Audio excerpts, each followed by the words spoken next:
Bien, versículo primero dice: en el año 15 del imperio de Tiberio César. Acuérdense que Lucas es un historiador y siempre nos ubica en fecha, ¿sí? Siendo gobernador de Judea, tengo otra versión, Poncio Pilato y Herodes tetrarca de Galilea y su ex Filipo tetrarca de Iturea, de la provincia de Traconite, y Lisania, tetrarca de Abilinia. Todo eso es información histórica para situarse en qué tiempo está, ¿sí? En qué tiempo nos ubica. Si alguno quisiera decir, bueno, históricamente, Yeshua, ¿cuándo nació? ¿Dónde estaba? ¿En qué época? Bueno, ahí está.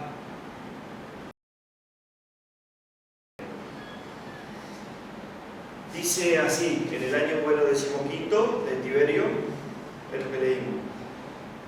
Siendo sumos sacerdotes, ¿está? Anás y Caifás, vino palabra de Dios a Juan, hijo de Zacarías, en el desierto. ¿Cuántos sumos sacerdotes tenía que tener generalmente el templo? ¿Cuántos sumos sacerdotes tenía que tener? No, sacerdotes, sumos sacerdotes, uno solo. Pero estos eran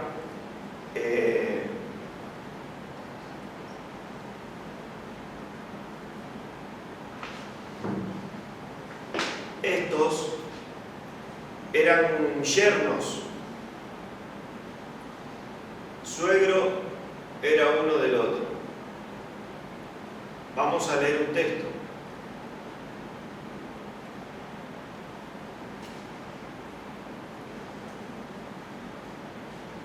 Que dice, a ver,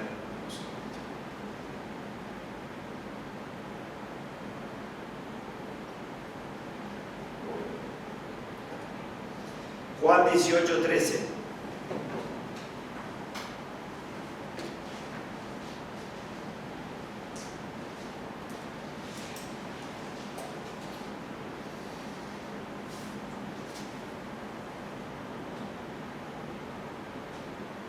Sí, alguien que lo lea, por favor. Juan 18:13. Sí, lo busco ahí. Y se llevaron por primeramente a Anás, porque era suegro de Caifás, que era sumo sacerdote aquel año. ¿Está? Primero se lo llevan a Anás, porque era sumo sacerdote aquel año. Suegro, vino sumo sacerdote Anás y Caifás. ¿Está? ¿Qué pasa? Anás está como sumo sacerdote, pero después viene Poncio Pilato y lo pone a Caifás, que era yerno de Anás, como sumo sacerdote. Entonces los dos están. Los dos no son descendientes de Leví. Su puesto fue puesto por los romanos. ¿Me siguen hasta ahí? El sumo sacerdote tenía que ser descendiente de Aarón, de la tribu de Leví, ¿sí? De Sadoc, vienen los descendientes de Aarón, Sadoc, etc. Pero estos sumos sacerdotes fueron puestos por el Imperio Romano. Dice, nosotros les dejamos, querían que los hebreos tengan su culto, pero no querían perder el control de las cosas. Tenemos que poner gente que nos responda a nosotros. Por eso Herodes mata al abuelo de Miriam o de María, que era Yeshua III, que era del orden de Sadoc. ¿Sí? Él muere unos 20 años antes de que aparezca el Mesías, que nazca el Mesías. Él ya había casado a sus 3 hijas, ¿se acuerdan? Ana, la mamá de María, o Miriam, ya la había casado con uno de Judá. En principio, Yeshua III, vamos a decir así, el bisabuelo del Mesías,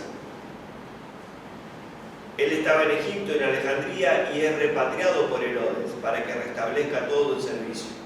Porque los romanos querían, esto era parte de la cultura, que, digamos, ustedes sigan con su vida normal, nosotros gobernamos por encima, bajo nuestras leyes, y ustedes nos dan tributo. Y sacaban plata. Porque si no, no tenían tanta gente como para ocupar la tierra de Israel y llenarla de ellos. ¿Sí? Solamente mandaban un ejército, como tenían armas, eran gente entrenada, tenían un poder de guerra.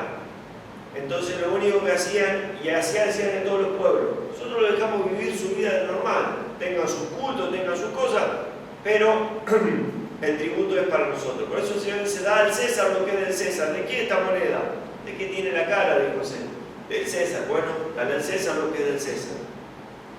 ¿Sí?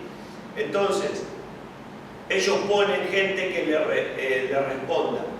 Y lo ponen y hacen esto. Y había en ese tiempo dos sumos sacerdotes. El que estaba en ejercicio cuando muere Yeshua era Caifás.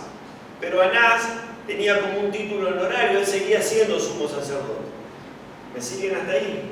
¿Sí? Bueno, Juan nos ubica ahí. ¿Sí? Vino palabra de Dios a Juan, hijo de Zacarías, en el desierto.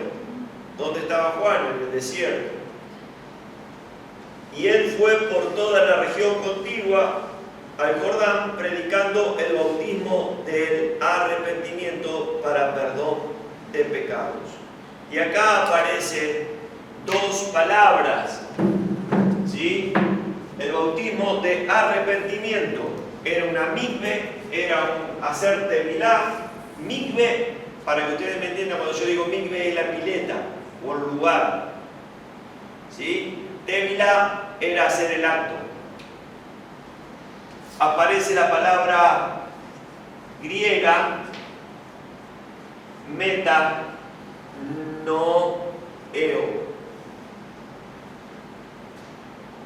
que es arrepentimiento, así está traducido. Y aparece la palabra en el hebreo teshuvah.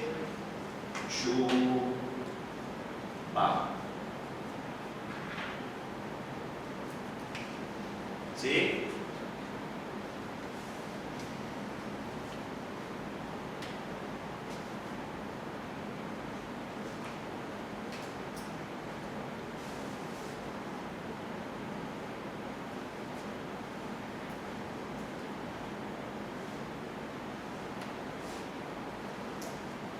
Está la palabra teshuvah.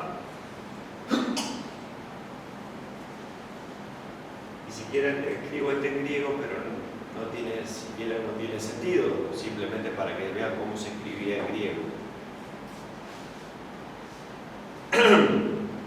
Las dos tienen la idea de volver. Teshuvah, la palabra yud, está acá dentro de... es volver. Volver. La palabra griega, como está ahí, ya después ustedes la van a encontrar muchas veces metanoeo, metanoia, si ustedes la buscaran. La palabra griega para arrepentimiento es metanoia, metanoeo, es lo mismo. ¿Sí? ¿Qué pasa? Nos habla también de volver. Esto no solo, ¿por qué? Porque es una palabra compuesta. Esto no solo implica un volver, sino un cambio de mente. La palabra noeo viene de noeus, que es nous, perdón, es mente. Meta es cambiar de mente.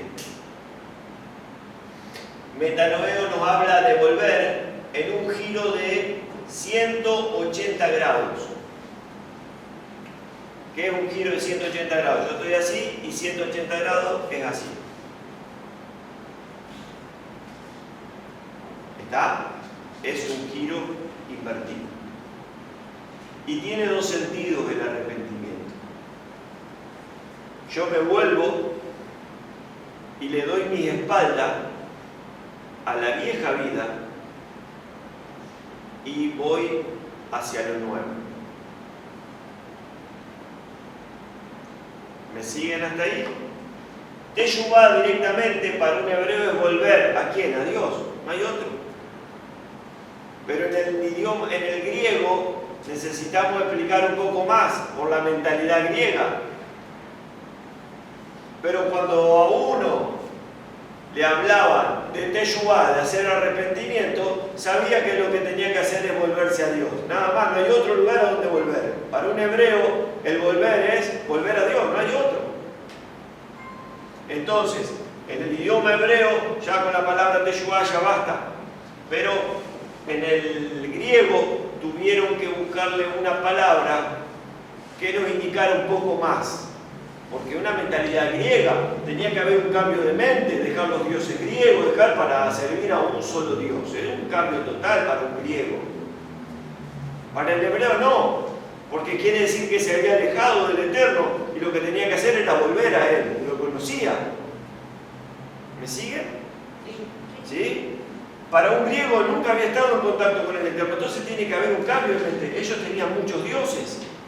Y ahora van a ser monoteístas, un solo Dios. Por eso el cambio de mente. Cambio de mente. Arrepentimiento. ¿Está? Hasta ahí estamos, ¿no? Bien. Vamos a buscar unos textos. Vamos a ir a Hechos 2.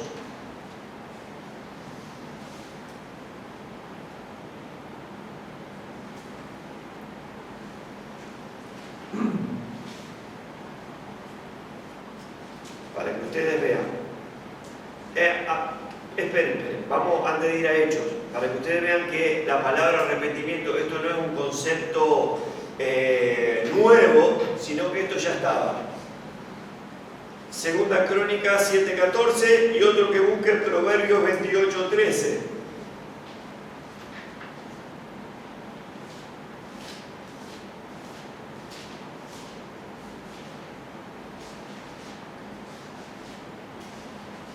Para que vean que el concepto de volver, de arrepentimiento, no es algo, apareció en el otro, ya estaba.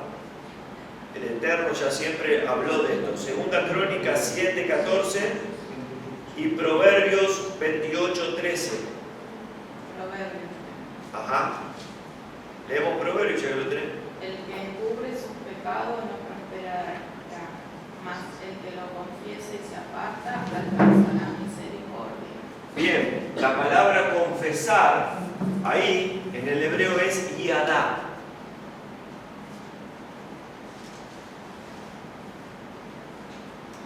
Yadá. ¿Sí? De esta palabra viene la raíz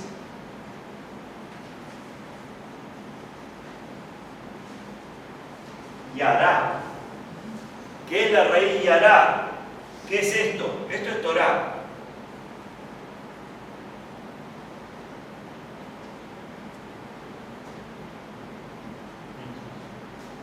¿Sí? ¿Qué es yadá? El que confiesa. Habla de la misma raíz, es de tirar al blanco, de dar en el blanco. ¿Qué quiere decir yadá? El que confiesa, el que dice lo que Dios dice. Para que usted me entienda, el que está de acuerdo con Dios, Dios le llama a esto pecado y es pecado.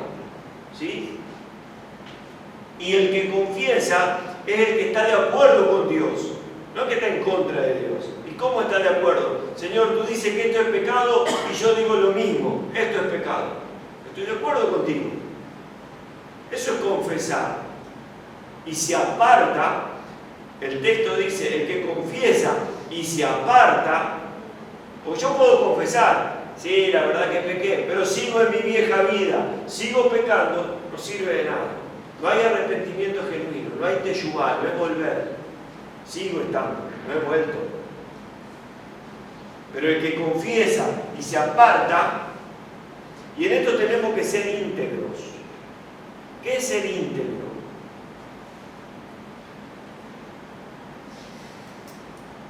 El pecado, así lo cometa un ser querido o alguien que no tengo tanta relación, sigue siendo pecado. Porque hay veces que como lo comete alguien que nosotros queremos, decimos, bueno, pero no es tan malo. Eso no es integridad. La integridad es yadá, es confesar, es estar de acuerdo con lo que Dios dice, que es pecado, se terminó. Así lo haga un ser querido o lo haga alguien lejano. Eso es integridad. Eso es decir, lo que Dios dice, yo también lo digo, es verdad. No sé si me explico. Porque a veces vemos un pecado en alguien que no es tan cercano a nosotros y decimos, oh, mira lo que hace ese. Cuando es alguien que nosotros queremos, no es tan malo, pero ya se le va a pasar. No hay integridad ahí. Pecado siempre es pecado. Si Dios dijo es pecado, es pecado. Debemos ser íntegros. ¿Está? Segunda Crónica 7:14, ¿quién lo tiene? Ahí va a aparecer la palabra yud.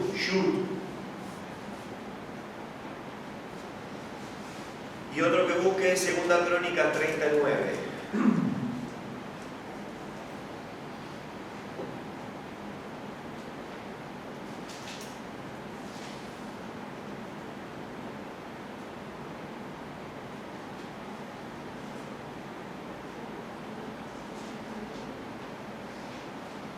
Segunda Crónica 7:14. Bueno. Si se humillare mi pueblo, sobre el cual mi nombre es invocado, y oraren, y buscaren mi rostro, y se convirtieren de sus malos caminos, entonces yo oiré desde los cielos, y perdonaré sus pecados, y sanaré su diestra. Su tierra. Está silvestre. 30, ¿cuánto? 14, de 9. La palabra ahí, si se convirtieren, es la palabra yud, arrepentimiento. Porque si os volviere a Jehová, vuestros hermanos y vuestros hijos hallarán misericordia delante de los que los tienen cautivos, y volverán a esta tierra, porque Jehová vuestro Dios es clemente y misericordioso, y no apartará de vosotros su rostro, si vosotros os volviereis a él. La palabra volvieres, es yud. Ya está. Yud. De ahí viene teshuvá. Teshuvá es la acción. ¿Sí? Si te volvieres, si te arrepintieres, porque ¿cómo es el Señor? Clemente y misericordioso. Hace un tiempo nos habló el Señor de Jonás. ¿Qué dice Jonás? ¿No es esto lo que yo decía estando en mi tierra? Yo sabía que tú lo ibas a perdonar. Si ellos se arrepentían, tú lo ibas a perdonar. ¿Qué quiere decir? Que Jonás conocía al Señor. Sabía que era clemente y misericordioso, pero Jonás no quería que sea misericordioso con ese pueblo, porque era un pueblo asesino, un pueblo enemigo de Israel. Pero el Eterno es clemente y misericordioso.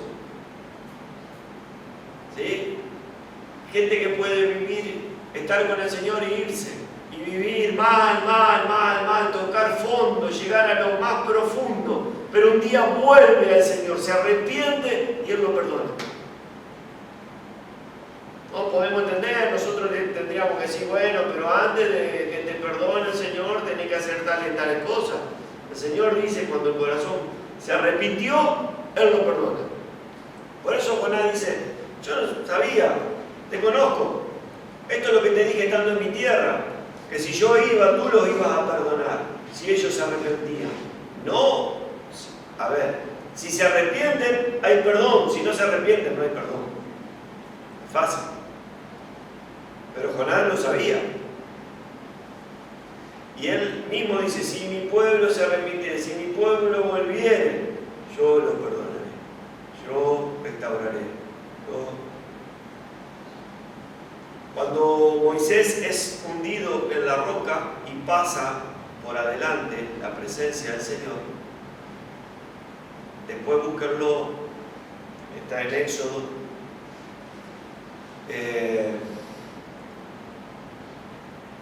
él siente la presencia del Señor y cuando pasa, él agacha su cabeza porque no puede mirar.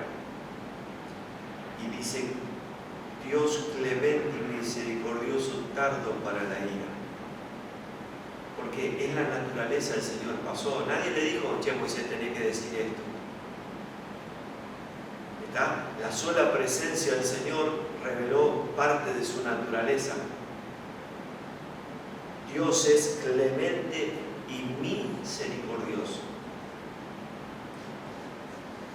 Cosa que nosotros a veces no somos. Nosotros nos sentamos en la silla del juez. Joel 2:13. Otro que busque, Ezequiel 18:32. Joel 2:13 y otro que busque,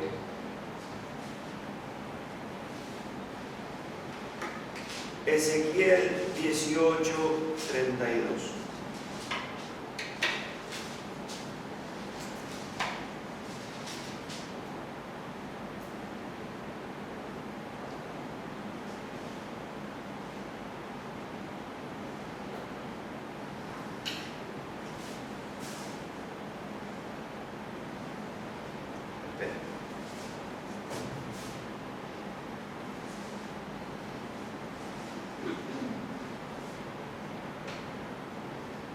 Vamos a ser más rápido. Joel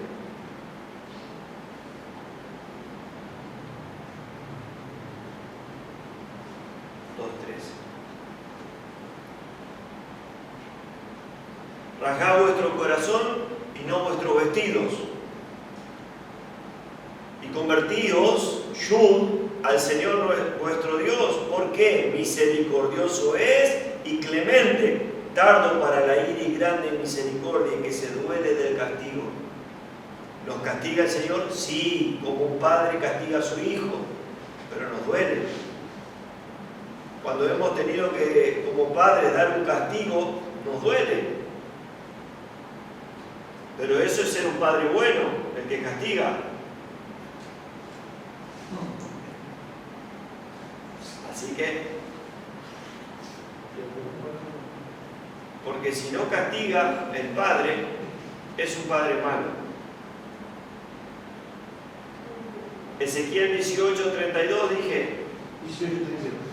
porque no quiero la muerte del que muere, dice el Señor, convertíos pues y viviréis. Está hablando,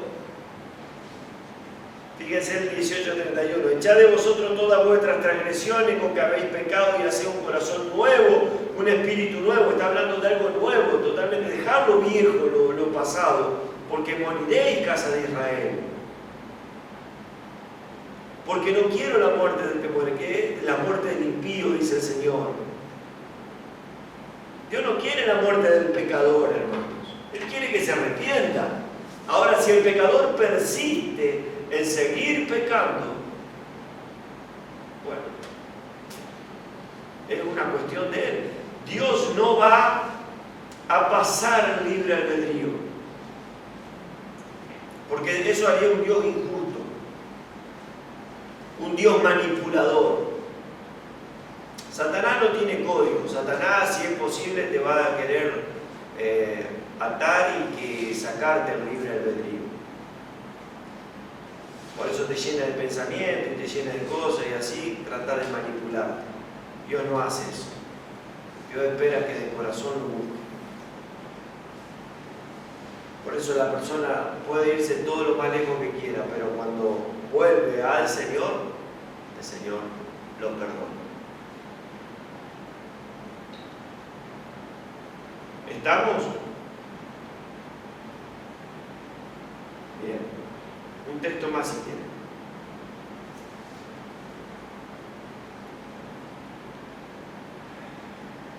Apocalipsis 3:19.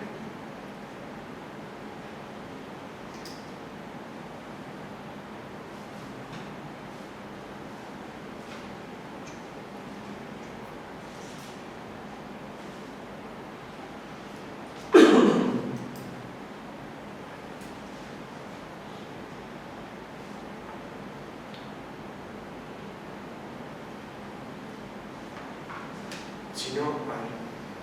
Yo reprendo y disciplino a todos los que amo. Sé pues celoso y arrepiéntete. Amén. Él disciplina a todo el que ama. Entendemos que es un concepto antiguo esto, que no es un concepto nuevo. Bien. Primer discurso de Pedro, Hechos 2:38. ¿Por qué los varones le dijeron, varones hermanos, qué haremos? Pedro le dijo, arrepentíos y bautícese cada uno de vosotros ¿en qué? En el nombre de Yeshua el Mesías, para perdón de los pecados, y recibiréis el don del Espíritu Santo. Es una promesa. Pero la palabra primero arranca con arrepentíos. No es, venga, estén acá un tiempo, vean, 1, 2, 3 años, y después se bautizan. Si no hay arrepentimiento, no puede haber bautismo.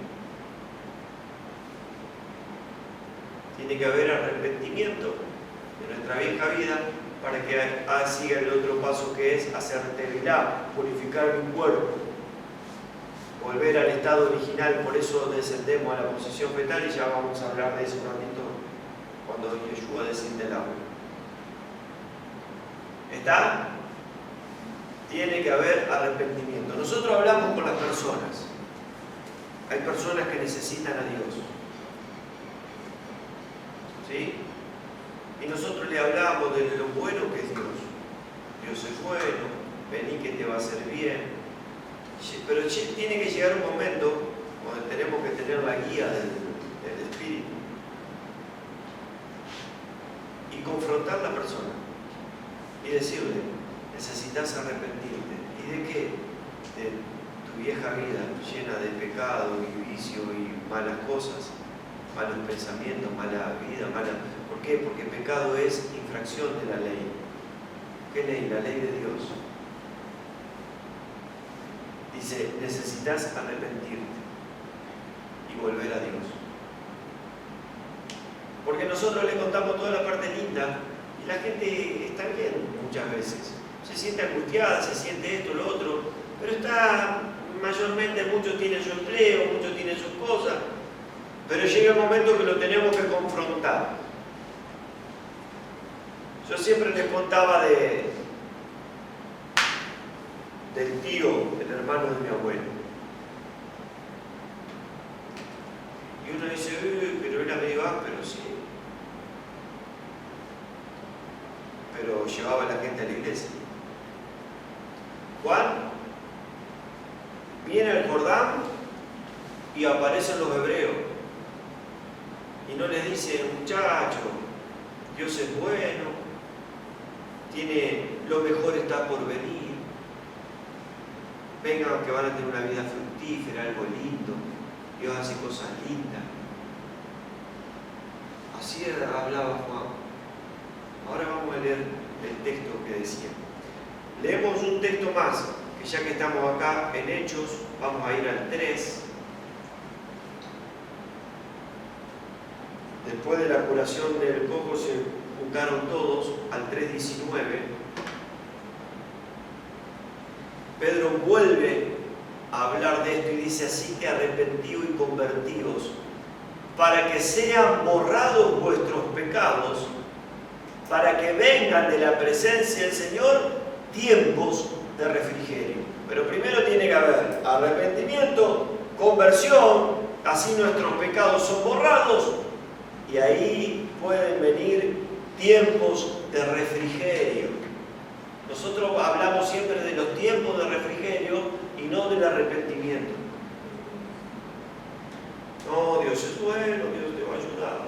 Y es verdad, pero si no hay arrepentimiento, no va a andar. Bien.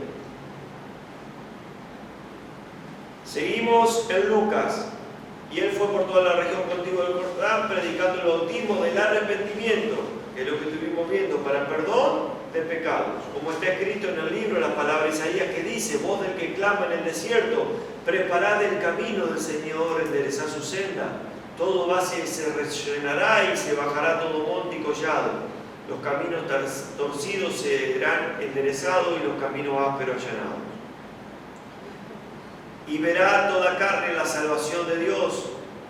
La palabra de salvación es Yeshua. Y decía a las multitudes que salían para ser bautizados por él: vengan muchachos, que Dios es bueno. No. Oh generación de víbora, ¿quién nos enseñó a huir de la ira venidera? Suave Juan para predicar. Pero la gente se metía al Jordán desesperada. Haced pues frutos dignos de arrepentimiento. Por su fruto los conoceréis. ¿No dice así la palabra? Tiene que haber frutos de arrepentimiento. Yo lo puedo decir, hermano, llorar acá, usted me abraza, estamos todo bien, pero eso tiene que dar fruto. Cuando sale de acá, tiene que haber fruto de arrepentimiento. Y no comencéis a decir dentro de vosotros mismos: tenemos a Abraham por padre, porque os digo que Dios puede levantar hijos de Abraham aún de estas piedras. Quiere decir, no pongan excusas. No, pero no soy tan malo, pero no. Y la gente le preguntaba, diciendo: entonces, ¿qué haremos? Respondió: el que tiene 2 túnicas, y ahí habla de la Torá. Lo que está enseñando ahí es Torá, es misericordia. De al que no tiene, que tiene que comer, haga lo mismo. Vinieron también los publicanos para ser bautizados. Dijeron: maestro, ¿qué haremos? Él dijo: no exijan más. Estos eran los cobradores de impuestos, de lo que está ordenado. ¿Por qué? Porque eso es fruto de arrepentimiento. ¿Me entienden? Es fruto, es la vida. Están haciendo las acciones que confesaron: yo me arrepiento de mi vieja vida. Bueno, hagan eso. Aún dicen soldados, diciendo: ¿y nosotros qué haremos? Los soldados. Y él le dijo: no hagáis extorsión a nadie, ni calumniéis, y contentaos con vuestro salario. Mucha gente no se contenta con el salario que tiene, entonces busca teje y maneje, diría. ¿Sí? Dios te dio esto. Tenemos que aprender a administrar lo que Dios nos da. Y eso nos cuesta a todos. A todos nos cuesta administrar lo que Dios nos da. Pero ahí le dice a los soldados: bueno, hagan eso. ¿Qué haremos? Bien. Si ustedes tienen fruto de arrepentimiento, esto, no hagan extorsiones, no calumnien. Como el pueblo estaba en expectativa, preguntándote todo en sus corazones si acaso Juan sería el Cristo, el Masías. ¿Por qué? Porque cumplía con las condiciones, podía ser, podría venir del linaje de David. Respondió Juan diciendo a todos: yo a la verdad os bautizo en agua, pero viene uno más poderoso de quien no soy digno de desatar la correa de su calzado. Él os bautizará en Espíritu Santo y fuego. Su aventador está en su mano y limpiará la era y recogerá el trigo en su granero y quemará la paja en fuego que nunca se apagará. Con estas y otras muchas exhortaciones anunciaba las buenas nuevas. Esa es la palabra buena nueva, es evangelio, al pueblo. ¿Cuál es el evangelio? Volveos al Señor y Él perdonará los pecados. Eso es una buena noticia. Ese es el evangelio. Cuando usted dice: ¿qué es el evangelio? Eso. Volveos al Señor y Él te va a perdonar.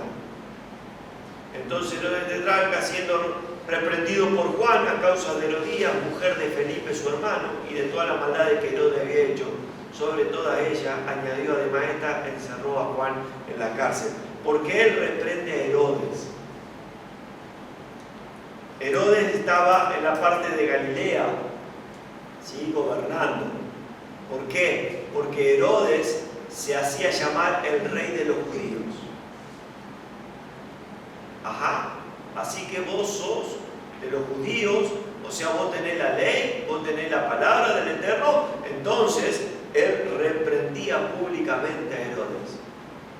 Fíjense que a Poncio Pilato o a los otros no le dice nada, pero a Herodes sí, y todos tenían algo para decirle, ¿sí? Pero Herodes era el que iba a la fiesta, celebrar Pesaj, hacía todas esas cosas, de hecho era descendiente de hebreos, pero él, de su mamá creo que era hebreo, si no me equivoco, y se hacía pasar por un hebreo. Entonces, vos sos, y Juan le daba, le decía, lo que estás haciendo está mal, esto es así, así, así. Eso es integridad. Lo que es malo, siempre es malo. A los ojos de Dios, Él no cambia. No, pero dice, pero ese era Dios antes en el Antiguo Testamento. Dios no cambia, hermanos. Si no le gustó algo hace 10.000 años atrás, no le sigue gustando hoy. Él no cambia. No, pero las épocas cambiaron, ¿no? Escuchamos eso, hay que adaptarse, la juventud, esto, todo cambió. No, hermanos, si algo es pecado, es pecado. ¿Entienden cuando dice el aventador está en su mano? Él separará la paja del trigo. ¿Qué quiere el Señor siempre? ¿De qué habla el Señor? De frutos. Frutos, frutos. El fruto del Espíritu, el fruto, fruto, fruto. Vino y no encontró fruto. Siempre habla de fruto. No le interesa todo lo que es el relleno de afuera, el follaje. Él quiere frutos. Y nosotros, si tuviéramos que buscar una planta, ¿queremos la hoja o queremos el fruto? Nosotros también queremos el fruto. Cuanto más Dios quiere fruto. El bautismo de Jesús, cuando Él la seguía. Aconteció que cuando todo el pueblo se bautizaba, también Jesús fue bautizado, y orando el cielo se abrió y descendió el Espíritu Santo sobre Él en forma corporal como paloma.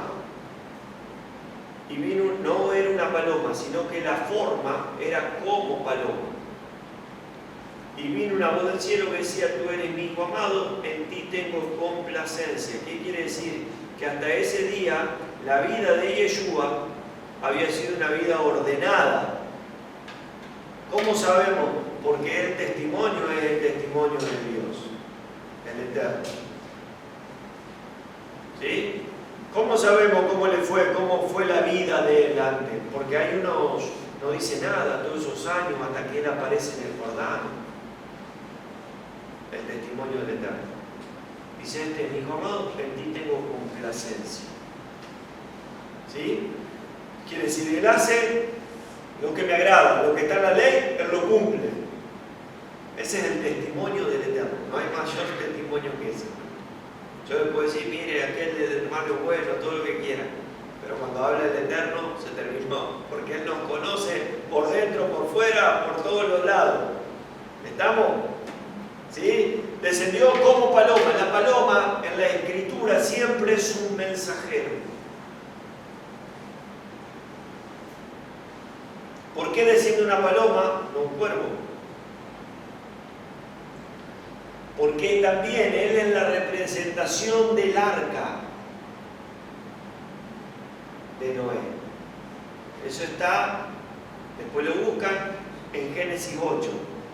Cuando Él manda el cuervo no volvió, porque el cuervo le gusta la suciedad, todavía estaba toda la carne muerta, todo el cuervo se quedó allá. Pero la paloma la mandó, y cuando volvió trajo el higo y se apoyó en el arca. ¿Sí? Porque Yeshua es símbolo del arca. ¿Cuántas veces leímos los que están en él? Los que están en Él son salvados, los que están en Él, nueva criatura es. Si alguno está en Masía, nueva criatura es. ¿Cómo en Él? Los que están en Él, sumergidos en Él, los que están adentro de Él. ¿Me entiendes? Es como si fuera un arca, los que están en, adentro. ¿Quiénes se salvaron? Los que estaban en el arca, hermanos. Hoy le mostraba a Evangelina algo mientras mateábamos y le digo, mirá, decía, cuando le decía a los jóvenes de la iglesia, hacé el banner para invitar y lo ponen al burro de rec con lentes y le dice, yo siendo burro entré al arca y me salvé. ¿Y tú qué haces? Está muy bueno. De inventiva, muy bueno. Él siendo el burro se salvó, entró al arca. Y hay muchos que se creen inteligentes y no entran. Bien, avanzamos. Para terminar, Lucas 3:23 va a hablar de la genealogía. ¿Qué es la genealogía? La historia de las... Jesús mismo al comenzar su ministerio era como de 30 años. Según se creía, de José, hijo, según se creía, de José, hijo de Eli. Según se creía. ¿Qué pasó acá? Hijo de Matac, hijo de Leví, hijo de Melqui. Bueno, así viene todo, pero quiero que vayan un poquito más abajo. Hasta el versículo 31. Hijo de Melea, hijo de Mainán, hijo de Matata, hijo de Natán, hijo de David. ¿De quién? David tenía muchos hijos.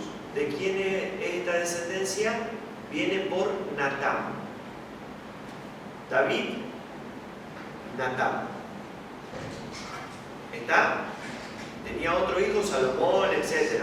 Pero esta descendencia viene de David, llega hasta David y va a Natán. Y de ahí sigue. Y de ahí va a llegar hasta Adán. Hijo de Nod, hijo de Set, hijo de Adán, hijo de Dios. ¿Está? Pero ¿qué pasa? Según la Escritura, tenía que ser hijo de David, pero por Salomón. Pero acá viene por Natán.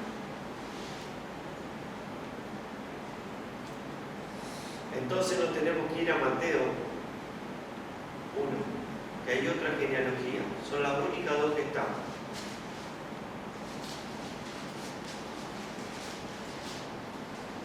Genealogía de Jesucristo, hijo de David, hijo de Abraham. Abraham el centro de... Seguimos bajando. Versículo 6. Isaí engendró a David y David engendró a Salomón, de la que fue mujer de Urías. Salomón engendró a Roboán y así sigue bajando. Y dice hasta el 16, y Jacob engendró a José, marido de María, de la cual nació Yeshua, llamado el Cristo. Esa palabra llamado el Cristo no está en el original hebreo. ¿Por qué? Porque Mateo cuando pone arriba hijo de David, ya está.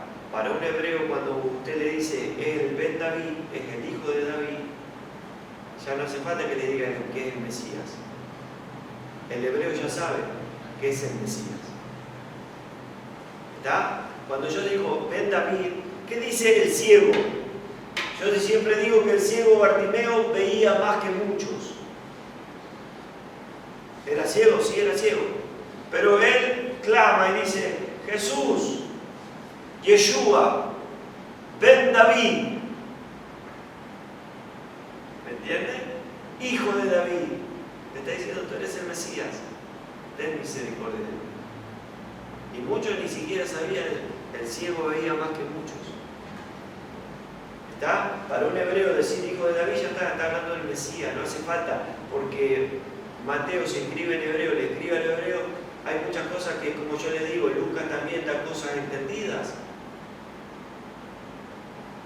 Además que para nosotros tiene que haber explicación. Otra cosa, el versículo 17 tampoco está en el manuscrito hebreo que se encontró.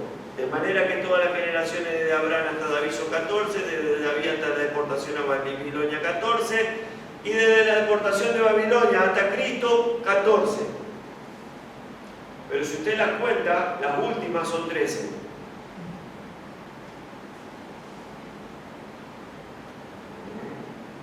Miren, versículo 12. Jeconías o Joaquín engendró a Salatiel, Salatiel a Zorobabel, Zorobabel a Abiud, Abiud Eliaquín, Eliaquín a Azor, Azor a Sadoc, Sadoc a Aquim, Eliud, Eleazar, Matán a Jacob, que engendró a José, marido de María.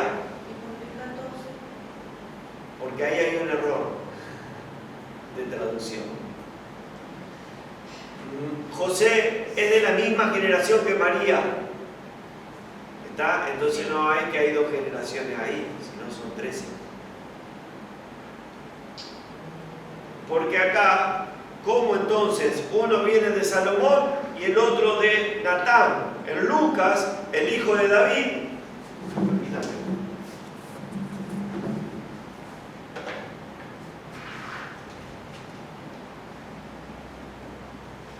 De esto muchos hablan los rabinos, que cómo puede ser, si nosotros le explicamos, había uno que ofrecía $10,000 si alguien le explicaba, yo no haber estado, después de haber aprendido, ¿no? Porque si no sabía tampoco me iba a ganar $10,000, pero David, uno de los hijos es Salomón. Esto es de Mateo. Lucas habla del hijo de David, de Natán. De acá viene una genealogía y de acá otra.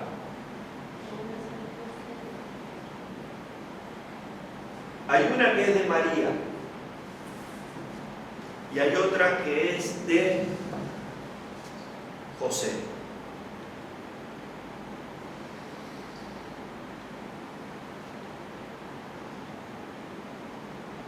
¿Cuál es cuál?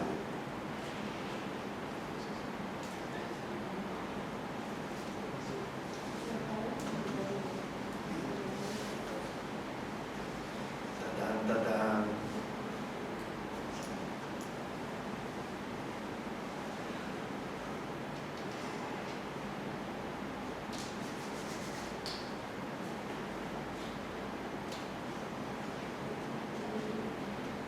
Bien, este es el manuscrito hebreo.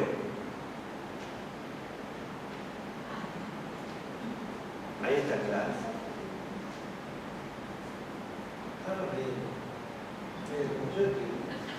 Ahí está claro. Ahí está claro. Ahí dice Yosef, Ioba, Ser, Sain. Y la F, Yosef. ¿Ves dónde estoy con el mouse? Sí. Yosef, Ale, Bey y la Yud. Abi, Miriam. La palabra Abi es padre, no esposo. Hay una palabra que en hebreo es Baal, que se traduce como señor o esposo. Baal es señor o esposo. Ahí no está la palabra Baal, sino Abi, padre. Entonces, si yo miro el texto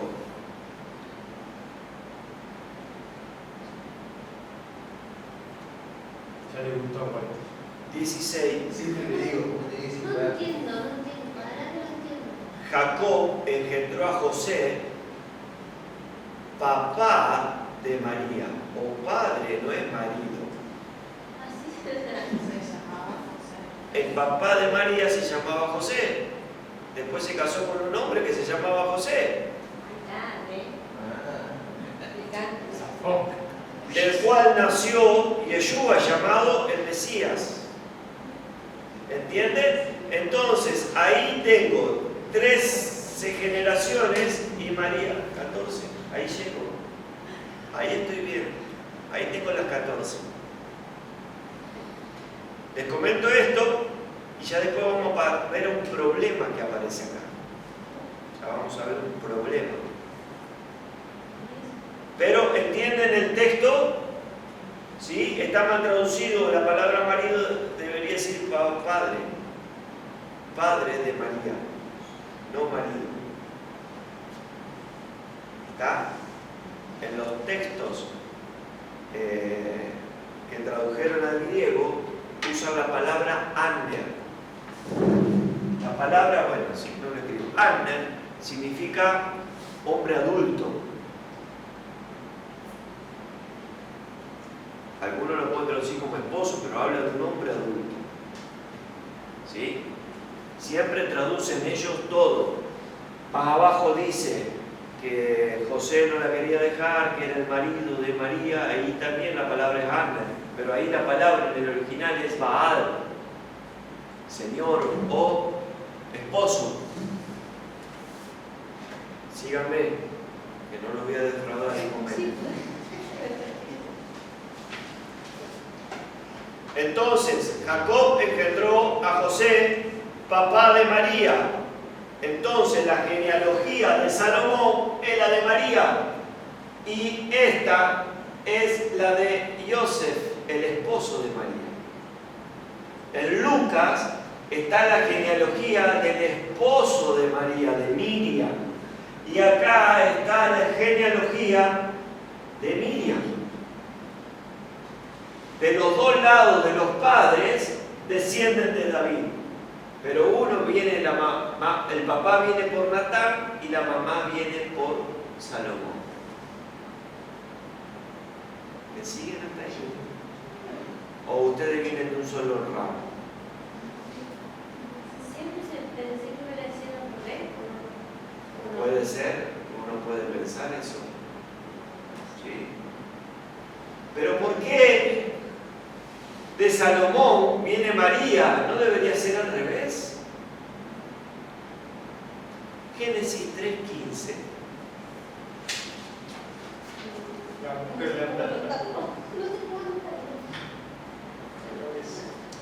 Génesis 3:15.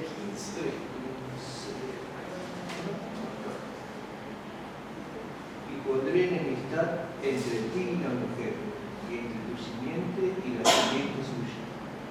Hasta te herirá en la cabeza y tú le herirás en el calcañar. ¿Sí? La simiente de la mujer es la que va a herir en la cabeza a la serpiente. ¿Por qué no la simiente del hombre? ¿Por qué habla de la simiente de la mujer y no de la simiente del hombre?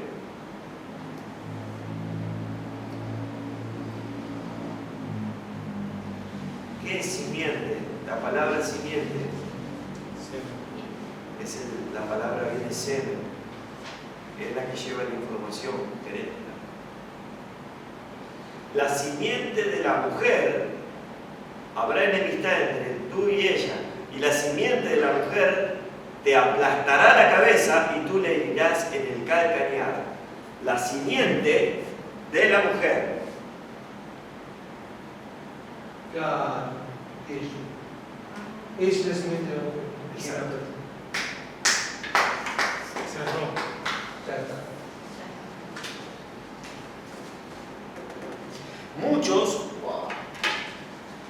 Muchos hablan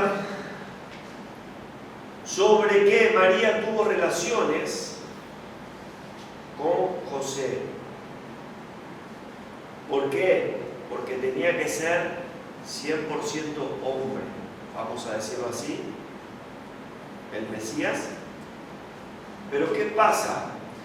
Y hablan de un pensamiento, que hasta que la mujer no menstrua, que de esto, qué sé yo, un montón de cosas, pero ignoran lo que dice la Escritura. Yo puedo irme a la referencia histórica, todo lo que quiera, y a la costumbre, todo lo que quiera, pero una cosa es como decía mi profesor Daniel Cortés, ¿qué dice la Torá? O sea, ¿qué está en las Escrituras? Después yo tengo que ver si está bien escrito o no. Pero lo que dice la Escritura es mayor que cualquier cosa que yo diga culturalmente o lo que sea. Es la autoridad, la Escritura. ¿Y qué dice? José la quiso dejar cuando le encontró que estaba embarazada. Quiere decir que él no tuvo nada que ver. ¿Por qué Yeshua tenía que ser un nacimiento milagroso? Porque Adán fue un milagro y el segundo Adán tenía que ser lo mismo. Tenía que ser la mano de Dios y la mano de Dios, el segundo Adán. ¿Está? ¿Me siguen hasta ahí? Bien, ¿entienden entonces por qué la simiente de la mujer no dice la simiente del varón? Dice Lucas, de según se creía, pero nos deparamos con algo acá que es terrible, y de esto se prenden los rabinos. ¿Alguien que lee ahí? No, se lo muestro. ¿Está ahí? El versículo 12. Después de la deportación de Babilonia, Jeconías engendró a Salatiel, y Salatiel a Zorobabel. ¿Hasta ahí está? ¿Qué pasa?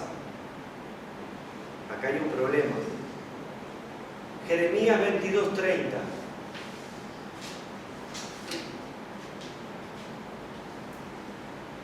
Voy a cerrar un poco de cosas.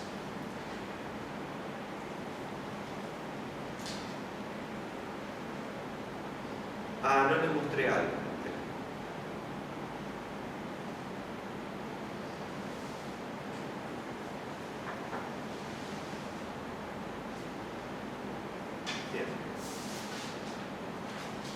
Antes de pasar, les muestro algo.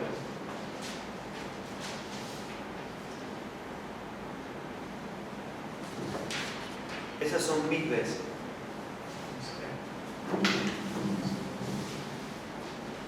Eso está en la parte sur del templo. Son piletas donde se hacía la purificación antes de entrar al templo. Vamos a ver una de cerca. Eso es una mikve. ¿Ven que tiene acá una pared en el medio? Que parece que no. Hay una piedra que está así. ¿Por qué? Porque bajaban por acá y salían por acá. Y usted dice, ¿y qué tiene que ver eso? ¿Ven? Esas son las mikves que están en el templo. Cuando dice creyeron y se bautizaron 3.000, ahí estaban en esas mikves. ¿Ve? Ahí hay otra. ¿Ve? La parecida acá y se va por acá. No volvemos por nuestra vieja vida. Entramos por nuestra vieja vida y salimos con una nueva. ¿Está? Quería que vean eso. Bueno, justo puse la foto para verlo. Bueno, a ver si quieren se la agrando. Si la ponen acá. ¿Se ve? Ahí está la pared. Obviamente está tumbada la pared, pero era un tabique de separación. Entonces bajaban acá, se purificaban, descendían a posición fetal, sin que nadie estuviera, ni los sumergiera, y oraba el que estaba arriba. Y la persona descendía a posición fetal y salía por el otro lado. ¿Estamos? Muy bien. Vamos a leer Jeremías 22:30.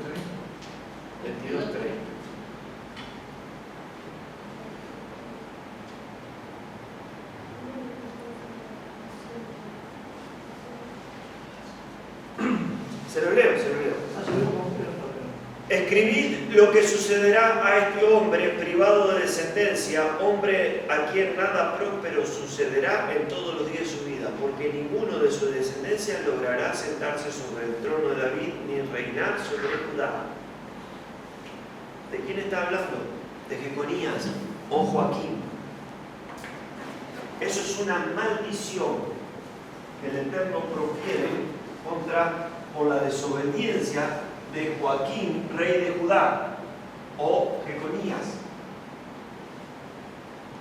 Hay tres cosas que le pasan. Morirá sin hijos.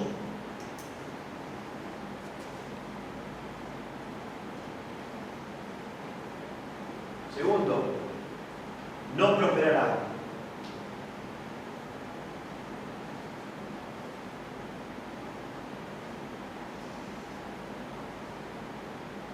Y tercero, no se sentará en el trono, no en el trono de David.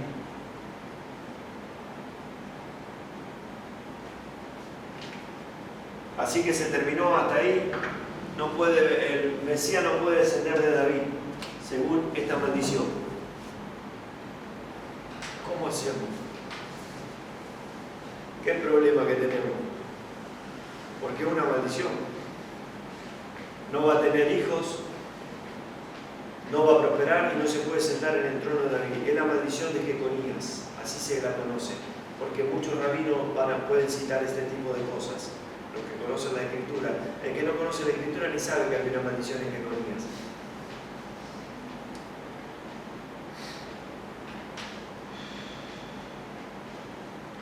Pero ¿qué pasa? Y ya con esto terminamos. Primera Crónica 3:17 y 18, escríbanlo, yo se los leo.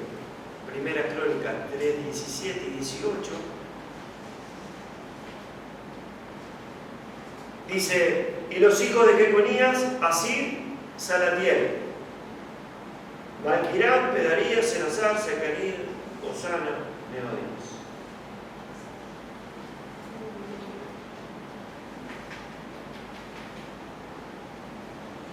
¿Está? Segunda Reyes 25, 27 y 28. Yo se lo leo, ustedes lo escriben para que les quede, después lo leen en casa. Segunda Reyes 25, versículos 27 y 28. Aconteció a los 37 años del cautiverio de Joaquín, Jeconías, que es un nombre alternativo, que el rey de Babel libertó a Joaquín, rey de Judá, sacándolo de la cárcel. Y le habló el rey con benevolencia y puso su trono más alto que los tronos de los reyes que estaban con él en Babel.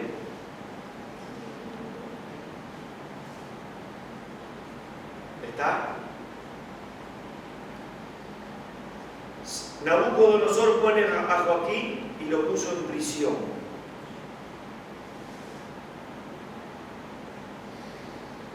Pero tenemos una promesa de que el trono de David sería para siempre, pero aparece esta maldición en el medio.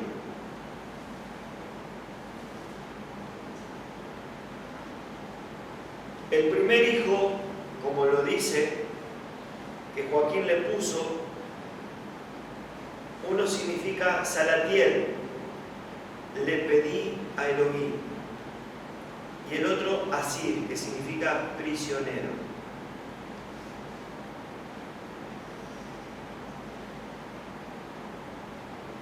Otro descendiente es Zorobabel, que aparece en Zacarías 4 y 7, 9 y 10. Zorobabel es descendiente de Jeconías. Esperen, les comparto esto. Así lo ven. Esperen que lo agrando. Ahí está el texto. Será reducido a llanura, Zorobabel, etc.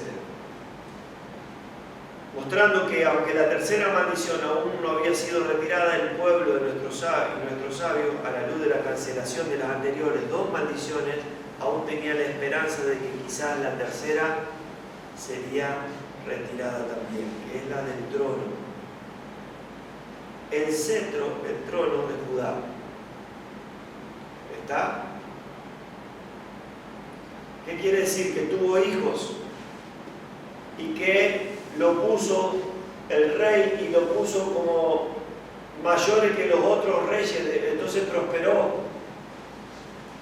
Ahora tenía que ser retirada esta maldición y de aquí venir el Mesías. ¿Me siguen? Esto que estoy mostrándole es de un tal. Entonces, terminamos con Lucas. ¿Qué quiere decir? Que la maldición de Jeconías fue retirada, porque Jeconías después tuvo hijos. ¿Por qué? Porque se arrepintió.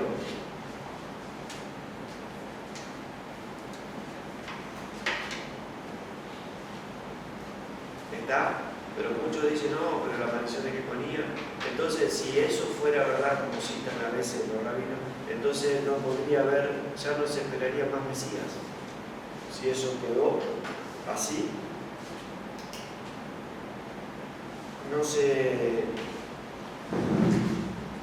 no habría más Mesías. Ya está.